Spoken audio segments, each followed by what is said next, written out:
એલા એ કાળુભાઈ તલ વાવ્યા કે હું રામ રામ ને સીતારામ દાયરા ને માતાજી હવના હારાવાના કરે. હવે ભાઈ તલ તો કાંઈ નથી વાવા, પણ આ તલ ને પાછા પાડે એવા સરસ મજાના ઝાડવા છે. નજારો તમે જોઈ લો રાત્રિ સરિયામાં. તો આજે તો ભાઈ અમારા બધા સાથી મિત્રો છે બરોબર, અને તલ કરતા પણ આ વિશેષ છે. તલ તો આપણે એક પાક લેવી, પણ આ તો વર્ષો અને ઘણા વર્ષો સુધી પક્ષીઓને આમાંથી પોતાના તલ મળી રહે, સમજ્યા તમે.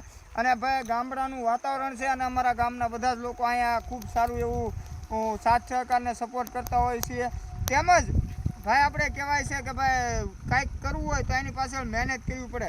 તો બરોબર અમે બધા સાથી મિત્રો આવ્યા છીએ, અને આ તલ નથી, આ તો ખડ છે, મોટું ખડ આપણે કાઢવાનું નથી, વાંધો નહીં, પણ કાંઈક કરવું હોય તો મહેનત કરવી પડે એમ. ભાઈ અમે મહેનત કરવા માટે તૈયાર છીએ, તો તમે અમને સાથ સહકારને સપોર્ટ આપવા તૈયાર કેમ નથી થતા?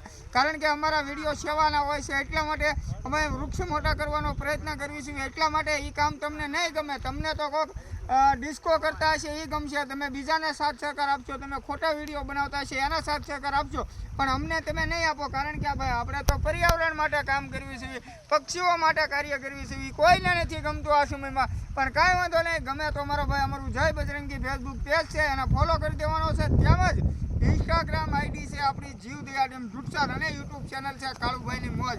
તો વધારેમાં વધારે આ વિડીયો તમને અમારી વાત યોગ્ય લાગી હોય તો શેર કરવાનું ભૂલતા નહીં, અને ખાસ અમારું પેજ ફોલો કરી નાખજો. બાકી બિપિનભાઈનો વારો છે કુંડા ભરવાનો, એ તો કુંડા ભરે છે. ડેઇલી સર્વિસ પક્ષીઓને પાણી મળે એવું કાર્ય આપણે કરવી છીએ. તો ડાયલાને રામ રામ ને સીતારામ.